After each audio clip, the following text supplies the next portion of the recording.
um exemplo de como a gente pode quebrar esse ciclo vicioso no qual nós entramos, né?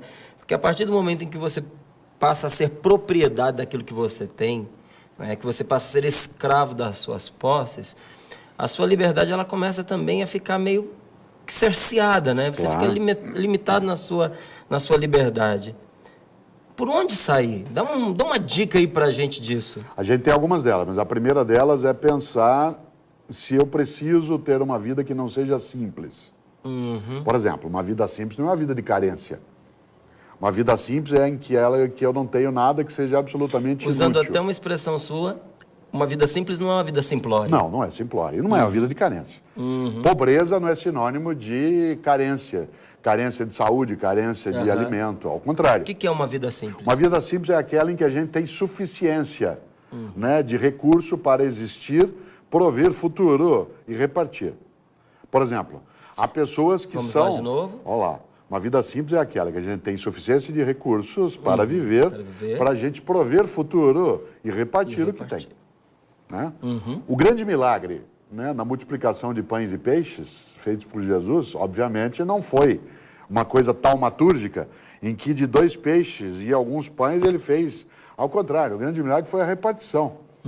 Quando ele disse aos discípulos, vão lá e vê o que tem, e eles pegaram um pouquinho de cada um, e ao pegar um pouquinho de cada um, sobrou. Olha só, a lógica não era pegar, porque se ele fosse só dividir os peixes, ia dar uma escama para cada um. Né? Mas ele não dividiu, ele repartiu. Há uma diferença entre repartir e dividir. Quando você reparte, todos têm. Quando você divide, né, diminui. Nós temos uma sociedade que está dividida, não está repartida. Por isso, primeira dica, é preciso pensar, de onde vem minha riqueza? Daquilo que eu tenho ou daquilo que me tem? Segunda coisa dentro disso, uma vida simples é aquela em que eu não tenho carência sem alternativa, mas em que eu sou capaz de ter para repartir. Isto é, partir de novo, fazer aquilo que é decisivo. Por exemplo, há pessoas que confundem fartura com desperdício. Exemplo, uma mesa de Natal farta não é aquela que tem muita comida, é aquela que tem com quem você fruir.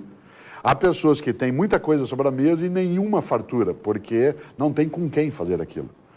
Você e eu já passamos por uma experiência ótima na vida, em que a gente combinava um almoço de domingo na família, cada um levava um pouquinho e sobrava para todo mundo levar para casa alguma coisa na hora de ir embora. Né? Esta é a ideia de fartura. A fartura não é aquilo que é desperdício, que é a perda, que é aquilo que está fora, que é a consumolatria. Por isso é preciso pensar como é que nós estamos formando as crianças nessa área. Para interromper, nós temos que lembrar, a frase não é minha, era uma frase popular antiga, mas verdadeira. O mundo que nós vamos deixar para os nossos filhos depende muito dos filhos que nós vamos deixar para esse mundo. E que filhos e filhas nós estamos deixando? Isto é, estou eu formando uma criança, um jovem, que seja capaz de poder sim usar um bem material sem ter naquilo uma fixação, uma obsessão? Ou estou formando crianças e jovens para os quais sair de casa é sinônimo só de comprar. Você não sai para ver lua junto, não sai para caminhar de mão dada, não sai para ver formiga no jardim. Sair é sinônimo de compra.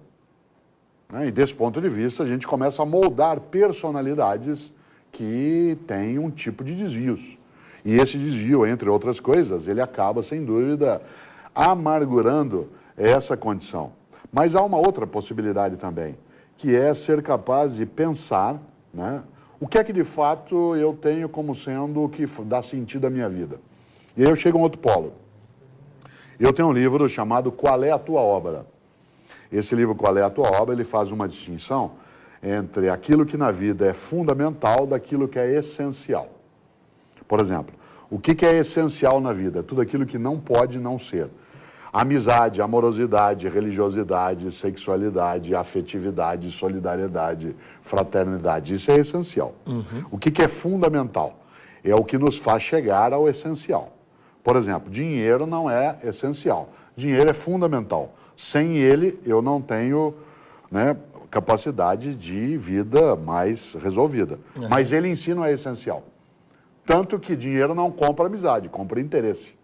Não compra afeto, pode comprar quando muito é negócio. Né? Desse ponto de vista.